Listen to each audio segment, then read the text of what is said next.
Épisode 37. L'adieu. J'étais allongée dans son lit, les yeux rivés à l'écran de mon téléphone portable. Il était 4 heures du matin et je quittais la Chine un peu avant midi. Mon regard ne décollait plus de l'heure et des minutes qui défilaient. Fin de l'histoire, retour en France. Et malgré les déclarations et les beaux moments, Gwen n'avait pas esquissé l'idée de continuer. Je n'avais même plus essayé d'aborder le sujet. Je voulais que la proposition vienne de lui, qu'il fasse enfin un pas vers moi. J'en avais besoin pour me rassurer, pour sentir que nous avions autant d'importance à ses yeux qu'aux miens. Mais non. Il ne restait pas insensible à la situation. Plusieurs fois, je l'avais surpris, perdu dans ses pensées, distant, le visage grave. Sa façon de m'embrasser trahissait également désespoir et angoisse. Pourtant, il ne m'avait rien proposé. Je reposais mon portable sur la table de nuit et me recroquevillais en sanglotant. Depuis 2 nuits, je pleurais, terrorisée à l'idée de le quitter, lui, mon premier véritable amour. Oui, parce que, grâce à Wen, j'avais pris conscience qu'Erwan ne représentait pas grand-chose. Je sentis sa main glisser au creux de ma taille et ses lèvres près de mon oreille. « Ne pleure pas, Daphné. » Je reniflais en tirant sur son poignet pour l'obliger à se rapprocher. Wen dormait peu depuis le début de mon séjour, j'avais pu le remarquer, et il était donc toujours prêt à venir me consoler lorsque je m'effondrais en pleine nuit. Je me tournai vers lui d'un coup pour l'embrasser. Il répondit immédiatement. Langoureux et appuyé, nos baisers s'approfondirent. Et puis, t-shirt qui glisse, lèvres vagabondes, caresses empressées, bruit de tiroirs et soupirs suggestifs. Nos 2 dernières nuits avaient été ponctuées de ces interludes bizarres où le désespoir empiétait sur le désir. Le plus beau moyen d'oublier. Je plaquai une main sur ses reins en même temps qu'un baiser sur ses lèvres, mes hanches ondulant au rythme des siennes. Mon souffle allait de plus en plus vite. C'était bon et puissant. Les corps soudaient les cœurs. Je rouvris les yeux, hors d'haleine. Wen me fixait, le regard brillant. Je lui souris derrière les larmes qui affluaient. « Je t'aime. » Il m'embrassa tendrement avant de venir faire jouer son nez sur le mien. Je bloquai ma respiration pour contenir un sanglot. Je ne voulais pas renoncer à lui. « Moi aussi, » me glissa-t-il tristement. Je me blottis dans son cou et pleurai doucement. Ma dernière fois avec Wen. « Daphné. » Je levai une paupière, écrasée par la fatigue. « Daphné, c'est l'heure. » chuchota-t-il. Je fermai les yeux en sentant les larmes revenir. Wen se tenait debout devant moi, impuissant. « Tu veux un café ?» proposa-t-il gentiment. « Non, merci. » Je n'avais pas le cœur à avaler quoi que ce soit. « Bien, je vais te laisser te préparer. Appelle-moi si tu as besoin de quoi que ce soit. » Il s'éloigna pour sortir de sa chambre. Je plissai les yeux, pleurant plus fort. Avant, il serait resté. Il m'aurait caressé la joue, m'aurait embrassé, ou bien il se serait jeté sur moi pour me chatouiller et m'aider à émerger. C'était fini. Et ça faisait mal. Je m'extirpai du lit pour me rendre à la salle de bain. Après une rapide douche, je passai les vêtements que j'avais préparés la veille. Mes gestes étaient automatiques. J'agissais sans conscience, exténuée et l'esprit anesthésié par le chagrin. Je rangeai ensuite les quelques affaires qui traînaient encore dans ma valise, puis rejoignis Wen dans la cuisine en tirant cette dernière derrière moi. En appui sur la gazinière, il buvait un thé. Il m'adressa un sourire auquel je ne répondis pas. Je ne savais plus comment faire. J'allais enfiler mon manteau et mes chaussures pour ne pas avoir à supporter le silence et, surtout, son indifférence. Je comprenais sa stratégie, mais cette impression que notre histoire n'avait pas compté pour lui me faisait mal. Et puis j'entendis sa tasse tomber et se briser au sol. Je me tournai vers lui. « Quel abruti !» soupira-t-il. Il attrapa nerveusement de quoi nettoyer. Je le regardais s'affairer, ses gestes vifs, son agacement, ses tremblements. Je pinçais les lèvres, attristé. Wen n'allait pas mieux que moi. Il savait juste mieux le cacher. Nous quittâmes son immeuble direction le métro et la gare de Longyang qui nous permettrait de prendre le maglev. Je ne ressentais aucun enthousiasme à monter dans le train le plus rapide du monde. Tout ça ne comptait plus. Je m'assis près de la fenêtre tandis que Wen s'occupait de ma valise. J'observais les passagers pressés cavaler sur le quai. La sonnerie annonçant que les portes étaient sur le point de se refermer bourdonna, puis le train entama sa course jusqu'à Pudong. Le paysage défilait derrière la vitre. Jamais je n'oublierai Shanghai. Je fermai les yeux pour sangloter un peu. La douleur était insoutenable. On était en train de m'arracher le cœur à vif. J'avais l'impression de le sentir se décoller dans ma poitrine. Sans un mot, Wen m'enlaça et me ramena contre lui. Je me laissai aller à pleurer dans son épaule. Il ne dit rien, se contentant de me garder dans ses bras. Il ne m'abandonna que pour récupérer mon bagage une fois le train arrêté en quart de Pudong International Airport.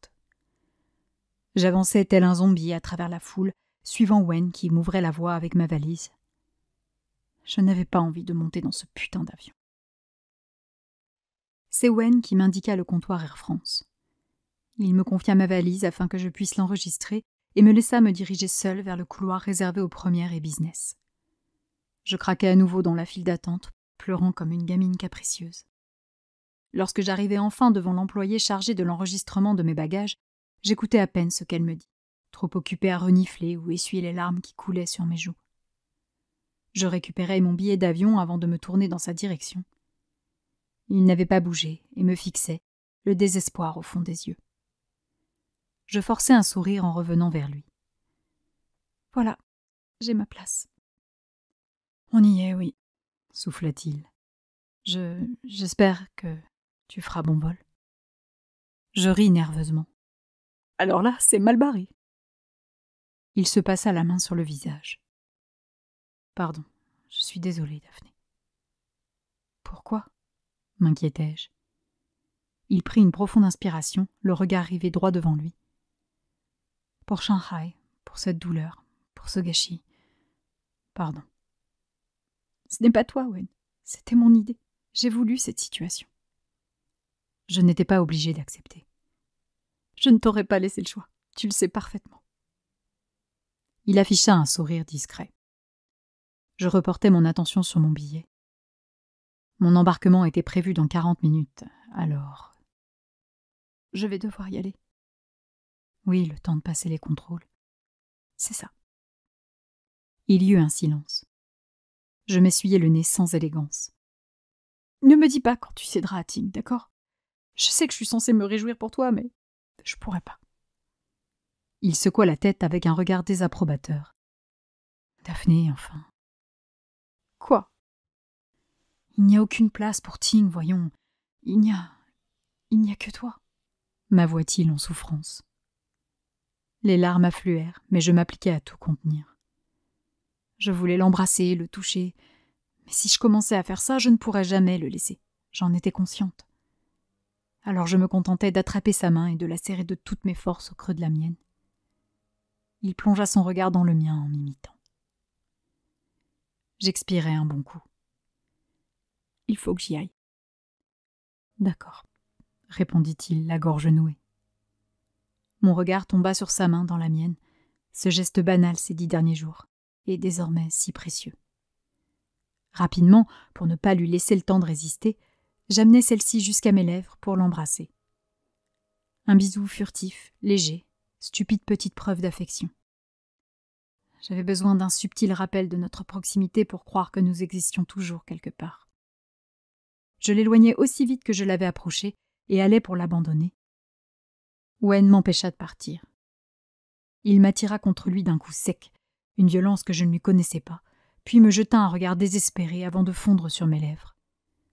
Je répondis immédiatement. Nous nous adonnâmes à un baiser indécent, la conclusion logique à ces 10 jours extraordinaires. « Pardon », répéta-t-il tout bas. Je fermai les yeux, dans la douleur. Il me prit dans ses bras. « Je ne veux pas partir, Wen », me désolai-je en le serrant contre moi. « Tu vas voir, tu vas vite oublier. Tu vas vivre tellement de choses merveilleuses. Ton tournage, ta pub, ton nouveau film. Tu m'oublieras vite. » Il y avait une sincérité dans sa voix qui m'ébranla. Il y croyait vraiment ? « Je n'oublierai pas, Wen. Rien. Pas une miette. Jamais. » « Tu es forte, tu n'as pas besoin de moi. J'ai envie d'être avec toi. Je veux être avec toi. Moi aussi, c'est ce que je voudrais, mais... Il marqua une courte pause. Si seulement tout était différent. Tout aurait été tellement plus simple si... Je m'éloignai pour le regarder dans les yeux. Si quoi, Wen? Dis-moi. Il ouvrit la bouche pour répondre, mais se retint au dernier moment. Je ne le quittai pas du regard, le suppliant silencieusement d'accepter d'essayer de convaincre Yue d'aller lui parler avec moi. Si seulement Yue n'avait pas été Yue, se contenta-t-il de dire. Je ne le voyais même plus derrière les larmes. « Mais je vous aime tous les deux !» m'écriai-je. « Chut là, je sais. Calme-toi, » dit-il en me reprenant dans ses bras. « On peut lui parler, elle peut comprendre, elle doit comprendre !» On lui ferait tellement de mal, Daphné. Tu n'as pas idée, tu n'imagines pas. C'est pas juste, Wen, c'est pas juste. Elle tient à nous, même si c'est dur, elle peut comprendre. Justement, c'est parce qu'elle tient à nous qu'elle ne peut pas comprendre. Je pleurais sur son épaule. Il me gardait contre lui, sa main jouant dans mes cheveux, comme souvent ces 10 derniers jours. Et maintenant, Wen, qu'est-ce qu'on fait? Soufflai-je. Il soupira. Honnêtement, je l'ignore. Je ne sais jamais avec toi. Je ne peux rien calculer, rien anticiper. Tout m'échappe. Désolée, Daphné, mais je ne sais pas. Ces mots me firent du bien. Il me l'avait déjà dit, mais j'aimais l'idée d'être unique pour lui, de le déstabiliser comme aucune autre auparavant. Quoi qu'il arrive, reprit-il, je me conformerai à ta décision. J'irai dans le sens de ce que tu juges être le mieux pour toi. Comment ça? Demandai-je, inquiète. Il prit une profonde inspiration. Je restai caché dans son épaule. Si tu préfères couper les ponts pour oublier, je comprends. Je souris discrètement. Alors là, il en est absolument hors de question. Je le sentis se détendre dans mes bras. Wen essayait toujours d'être fort, de me cacher qu'il avait peur ou mal. Mais il n'avait pas besoin de faire ça. Il ne devait pas me cacher ce qu'il ressentait. Au contraire, j'aimais sa sensibilité. Elle était belle. Mais même lorsque nous échangions des « je t'aime », ce n'était jamais lui le premier à se déclarer. J'aurais voulu lui apprendre, lui prouver qu'il pouvait avoir confiance en moi et se révéler sans gêne. Mais il fallait du temps pour cela, et nous n'en avions plus. À ce moment-là, j'avais la sensation de n'avoir vécu qu'un bout de l'histoire, et c'était terriblement frustrant. Surtout que nous ne nous reverrions pas avant longtemps. Lorsqu'il reviendrait à Paris en novembre, moi je serais en Irlande. Peut-être à Noël? Je n'étais même pas certaine de pouvoir rentrer le fêter avec ma famille, et en janvier, je devais rester disponible pour l'avant-première. Ou alors, nous pourrions nous retrouver lors de mes week-ends de pause. J'eus un regain d'espoir. Yue en Bretagne, nous à Paris. Qu'est-ce qui nous empêcherait de reprendre là où nous nous étions arrêtés? Préviens-moi dès que tu rentres à Paris, d'accord? Il hocha la tête. Je t'en informerai dès que j'aurai la date exacte de mon retour. Je m'éloignai, une main sur sa joue, et plongeai mon regard dans le sien. Les larmes revinrent de plus belle. « Je t'aime », dis-je dans un triste sourire. Cette jolie déclaration prononcée avec le cœur le fit trembler. Moi aussi, Daphné. J'avançai vers lui pour échanger le plus beau des derniers baisers. Avant lui, je n'avais rien compris. Je l'abandonnai après une longue minute d'étreinte. Il pinçait les lèvres, ému. J'eus l'impression de recevoir un coup de poignard dans la poitrine. C'était si difficile de le voir souffrir. « Tu m'envoies un message dès que tu es arrivé ?» demanda-t-il tout bas. Je me contentais de hocher la tête, incapable de prononcer un mot. Je m'éloignai, ma main toujours dans la sienne. Et puis, il me laissa m'échapper. J'avançai vers l'entrée de la zone de contrôle. Il ne bougeait pas, me regardant partir. Je me retournai une fois, puis deux. Les larmes coulaient tellement. Je me tournai une dernière fois vers lui, juste avant d'atteindre la file d'attente de voyageurs. Il était de dos, la tête et les épaules basses, il s'essuyait discrètement la joue. La douleur se fit plus vive. « Pourquoi n'avais-je pas réalisé plus tôt? Je le connaissais depuis 8 ans, dont 6 dans l'indifférence. Comment avais-je pu l'ignorer? Je ne savais même plus ce qu'était un monde sans lui. Je l'abandonnai derrière moi, avançant vers la sécurité de l'aéroport, dévasté. Je passais les contrôles dans cet état semi-conscient, indispensable pour tenir debout. Je me dirigeais lentement vers le duty-free, l'esprit engourdi par nos souvenirs désormais teintés de nostalgie, quand je sentis mon portable vibrer dans la poche de ma veste. Je le récupérai. C'était lui. Je décrochai sans attendre, inquiète. « Je vais parler à Yue », m'annonça-t-il décidé. Je fermai les yeux. Oh oui, oh oui. Wen. Je vais lui parler, mais pas tout de suite. Il faut qu'on sache si ce qu'on vit tous les deux mérite de tout changer. Je reniflai. Le premier pas de Wen vers moi, le premier effort pour nous. Wen, je ne sais pas si c'est une bonne idée de lui mentir. Je sais que ce n'est pas parfait, mais Yue n'acceptera pas facilement notre relation, alors avant de lui en parler, il faut qu'on voie si notre histoire vaut la peine de lui faire du mal. Elle en Bretagne, nous à Paris, ça nous laisse un peu de temps pour évaluer la situation et m'habituer à l'idée de peut-être perdre définitivement ma famille. Je fronçai les sourcils. C'est un peu excessif, non? Oh non, crois-moi, je connais les risques. Je sais où je vais. Il va nous falloir un peu de temps et jouer stratégiquement, mais je dois essayer. Je souris, la main sur le cœur. Ne t'en fais pas, tout ira bien, tu verras. Quoi qu'il arrive, Daphné, je n'oublierai jamais ce qui s'est passé ici. C'était... Je n'ai pas les mots. Merveilleux, extraordinaire, incroyable, fabuleux. Je ne peux même pas choisir, rit-il. Je n'ai jamais connu quelque chose d'aussi fort, c'est... Tu es génial. Je t'aime si tu savais, dis-je d'une voix tremblante. Moi aussi, je t'aime. Cette joie dans sa voix, ces espoirs, c'était beau. Alors, toi et moi, on... Oui, toi et moi, on... confirma-t-il. Oh, fis-je émue. J'étais officiellement engagée dans une relation amoureuse avec mon petit avocat. Nous passâmes 10 minutes à ressasser les souvenirs de ce voyage inoubliable, à rire, à nous faire comprendre encore « je t'aime ». Et c'est un peu mélancolique, mais le cœur léger, que j'embarquai pour Paris. Je profitais de mon vol pour dormir. Désormais apaisé, je m'écroulais à peine la piste de Pudong quittée. Certes, la situation n'était pas parfaite, mais nous étions ensemble et, à mes yeux, c'était tout ce qui comptait. J'atterris à Paris un peu avant 17h, heure locale. J'étais en train d'attendre mon bagage devant le tourniquet quand je sentis mon téléphone s'affoler dans ma poche. De papa. Je suis devant le 2E, ça fait 3 fois que je fais le tour de l'aéroport pour éviter de payer le parking. Dis-moi quand tu es là. Je souris en coin.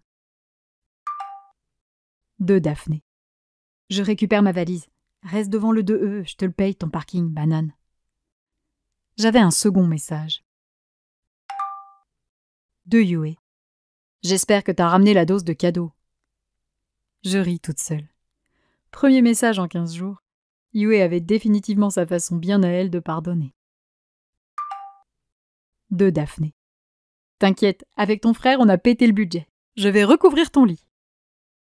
Je me mordis la lèvre en jetant un œil à l'heure de Shanghai.